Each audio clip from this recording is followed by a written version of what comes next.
আসসালামু আলাইকুম ওয়া রাহমাতুল্লাহি ওয়া বারাকাতুহু। ঈদের সালাতে আমাদের অতিরিক্ত তাকবীর দিতে হয়। এই তাকবীরের প্রসঙ্গটা 1 মিনিটে শেয়ার করে আজকের লাইভ প্রোগ্রাম আমি শেষ করতে যাচ্ছি ইনশাআল্লাহ। আমরা জানি যে ঈদে অতিরিক্ত তাকবীর দিতে হয়।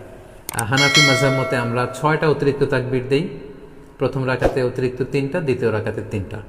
শাফি মাযহাবে অতিরিক্ত 12টি তাকবীর দেওয়া হয়। প্রথম রাকাতে 7টি, দ্বিতীয় রাকাতে 5টি। হাম্বালি আর মালিকি মাযহাবে 11টি অতিরিক্ত তাকবীর দেওয়া হয়। প্রথম রাকাতে 6টি, দ্বিতীয় রাকাতে 5টি। তো আমাদের বাংলা ভাষাভাষী যারা, বাংলাদেশে আমরা যেহেতু বেশিরভাগ হানাফি মাযহাবের অনুসারী, সো এক্ষেত্রে এবং এটার তাকবীরের সংখ্যাও কম এবং সবগুলো পদ্ধতি যেহেতু সহিহ হাদিস দ্বারা সাব্যস্ত, তাহলে আমরা 6 তাকবীরের এটাকে সাজেস্ট করতে পারি। এটা হিসাব রাখতে একটু সুবিধা হবে আমাদের। ঈদের সালাতের পদ্ধতি আমি আগেই বলেছি 2 রাকাত।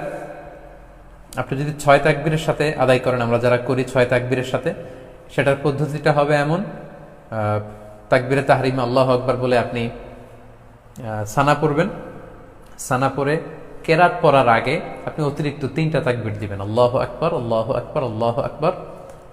3টা তাকবীর দেওয়ার পরে আপনি সূরা ফাতিহা পড়বেন, অন্য একটা সূরা পড়বেন, তারপর রুকু করবেন, সিজদা করে দ্বিতীয় রাকাতের জন্য দাঁড়িয়ে আপনি কেরাত পড়ে ফেলবেন আগে, অর্থাৎ সূরা ফাতিহা এবং অন্য একটা সূরা পড়ে ফেলবেন।